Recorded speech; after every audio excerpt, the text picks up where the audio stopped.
So every now and then I receive a question that is about DJing, but about a part of DJing that I do not have a lot of knowledge about. But I do want to answer the question, and I'm going to ask you guys to help me out. Let's go.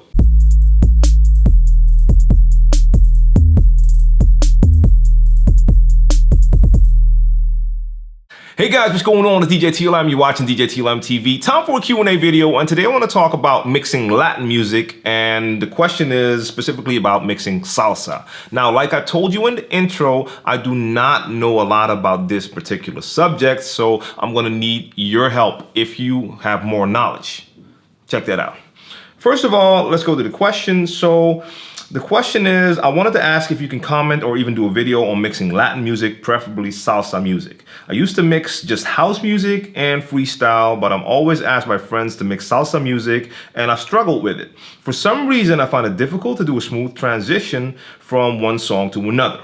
So he knows my preferred genre is hip hop R&B, but he just wanted to know if I had an opinion.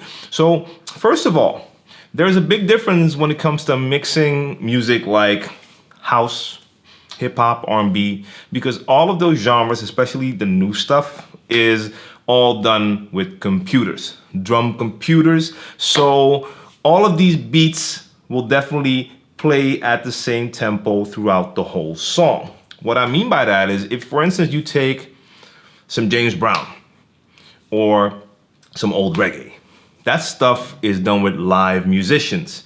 And even if you had a very good drummer, chances are that there's going to be a fluctuation in the BPM. And I've seen DJs struggle fighting the records when they were trying to mix a couple of different old soul tunes or disco tunes that would play with live musicians, because the beats did not stay at a steady BPM. And if you have two tracks and both of those tracks have a fluctuating BPM, it's going to be harder to make a really smooth transition. Salsa, same thing. A lot of these songs are recorded with live musicians. So therefore, it's not as tight as a hip hop track that was made with a drum computer. And if the drum computer is set to 95 BPM, that whole song, it will be 95 BPM with no fluctuation. So I hope you understand what I mean by that.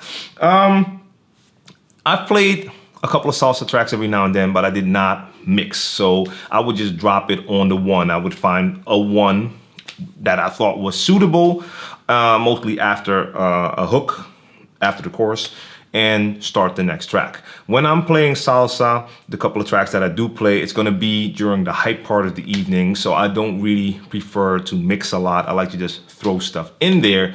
So that's what I do. But if you're asked to play salsa for a couple of hours, I don't know. I do remember that I've seen certain salsa DJs that were playing that weren't really mixing. They were also just throwing it in, but giving it good timing so it still sounded smooth, but they were not actually making long transitions. But this is where you guys come in, and if you're watching and you have knowledge when it comes to mixing salsa, because you do salsa nights, play a lot of salsa or just other Latin music as well, share that knowledge in the comments section and help each other out. That's why I like to make certain videos, even if I don't have the answer.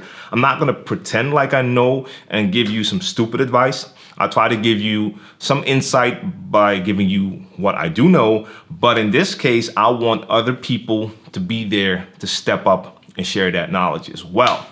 So I hope my explanation helps you out a little bit. And I do hope some people will respond in the comment section with some good sound advice. If you have any more questions, or if you want to request a video, you know where to reach me, djTLMtv at djTLM.com.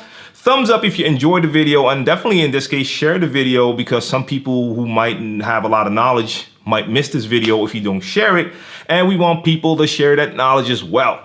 Subscribe to my channel if you haven't done so already, so you don't miss out on any of my future videos, and I will be back very soon.